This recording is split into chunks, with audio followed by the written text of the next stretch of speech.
President Bush at the Pentagon today for meetings on Iraq with his top generals and Defense Secretary Robert Gates. Reports out this week show continued concern about the security situation in the region. An independent commission established by Congress to study Iraq's security forces will recommend to Congress next week that the 25,000-member police organization be reshaped.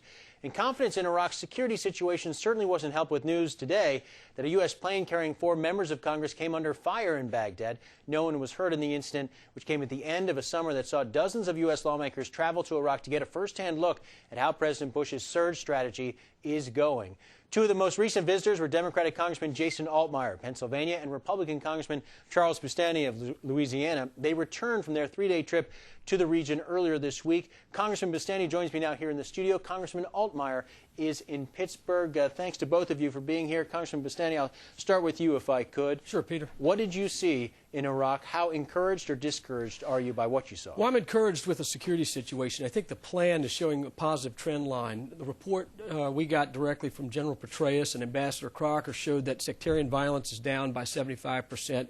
IED attacks on our coalition forces is down. We're capturing more weapons caches. We still have a political process that we got to work through with the Iraqis at the central level, but I saw very encouraging news at the local level with the politics, with the coalescence of sheikhs coming in together to help fight al-Qaeda and root out al-Qaeda, as evidenced by the fact that we were able to walk in the streets of Fallujah. Truly a remarkable experience. Congressman Altmire, you were on the same trip, saw the same things that Congressman Bustani did. Did you see anything different? No, I think we did see the same thing. We saw an American military that we can be extremely proud of. Servicemen and women, they're an inspiration to me and should be for all Americans. They're doing an amazing job with a very difficult task. But as Congressman Bustani said, there's some difficulty on the political level with the Iraqi government. And as successful as we have been on the military side, unfortunately, we can't run the government for them. That's something the Iraqis have to do for themselves. What about your meetings with General Petraeus and Ambassador Crocker? How encouraged were you by what they had to say? Did they give you a clear indication of what's going to be in this much-anticipated report due in September? I was very impressed by General Petraeus and Ambassador Crocker. The question that I had was whether or not this report was going to be their report or was going to be touched up by some political operatives in Washington. I'm very confident we're going to hear exactly what General Petraeus is seeing on the ground in Iraq, and I'm optimistic that what he says is what I think is a good thing, is going to surprise a lot of people, and there's going to be things that Democrats like and things that Democrats don't like, and the same for Republicans. I think that means it's going to be a good, honest, heartfelt report. Good, honest, heartfelt report. Did you have the same impression from your meetings, and what do you think will be the next step in that report? What's he going to recommend happen to U.S. forces? Well, clearly we have to see what he recommends, and I don't want to speculate at this time, but I am impressed with Ambassador Crocker and General Petraeus. I'm confident that they'll give an independent, unvarnished report. And again, any indication as you walked through the streets of Baghdad, Fallujah, did you ever reach your own conclusion about what should happen to U.S. forces there? Well, I think we'll see a drawdown in the future coming up over the next possibly the next several months. Over the course of the next year, certainly we'll see a drawdown in combat troops, and because those troops can leave, because the security situation is better, or because it's not a surge is not sustainable. Well, that troop level is not sustainable. Clearly, we don't want to have to. By nature, you don't want to sustain a surge for an extended period of time. A surge is just that; it's a finite period of time. But the security situation is definitely better, and that's a positive development. I never thought I'd be able to walk through the streets of Fallujah on this trip to Iraq. It's an amazing thing to see. Our troops are very dedicated. They're doing a great job. Morale is outstanding. And we're seeing a groundswell of political activity at the grassroots level, at the local level, which is going to make up for some of the problems we're seeing at the central level.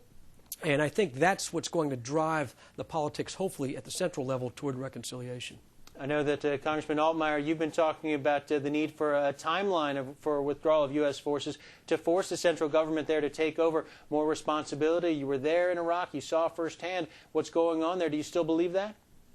Well, that's precisely the issue. There is no sense of urgency with the politicians in Baghdad. Again, our military is doing everything that's being asked of them, but we can't continue to hold the hands of the politicians while they bicker and play political gamesmanship. Until we give them a date where we're going to leave and they're going to be on their own, they have to stand up, administer their own government, and take the reins of their own government, then they're never going to do that. There's just no sense of urgency, and I support a timeline as a strategy for success. A timeline is a strategy for success. Congressman Bustani, is Congress ready? We heard Senator Warner somewhat break with the administration, encourage the president to announce the initiation of the start of U.S. troops leaving. Are there more Republicans now after this August recess who are going to sign on to that? Well, I think we have to see what happens, and I suspect there probably will be Republicans who will sign on to that. Will the president? Do you think the president could embrace that? At the same time, I think the bottom line is we need to look at what General Petraeus comes out with in his recommendations and see what he says. And I think we have to put a lot of faith in our generals, particularly General Petraeus, who's on the ground day in and day out and knows the situation.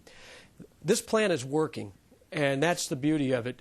We finally have a plan that is working, and the positive trend is what we have to look at. Benchmarks are one thing. They've served a useful purpose in getting us to this point, but that's sort of the 30,000-foot view, and these are benchmarks for the Maliki government. The trend lines are good. Let's see what General Petraeus recommends. Congressman Altmire, if General Petraeus comes back in September and says things are improving, and if you leave me in country with this 160,000 troops for even longer, it's going to get even better, what are you going to say? Well, I don't think that's what he is going to say, but again, my opinion is on the military side, there is going to be good news to report, but again, we have to find a way to put a sense of urgency into the minds of the officials in Iraq who are currently playing political gamesmanship.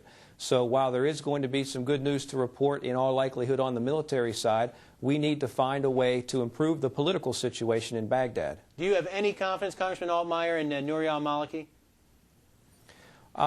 It does not appear that he's up to the job, to be honest. They don't appear to be moving forward, and I think at the national level you can say they've actually regressed. The political situation has gotten worse over the last 6 to 8 months instead of better.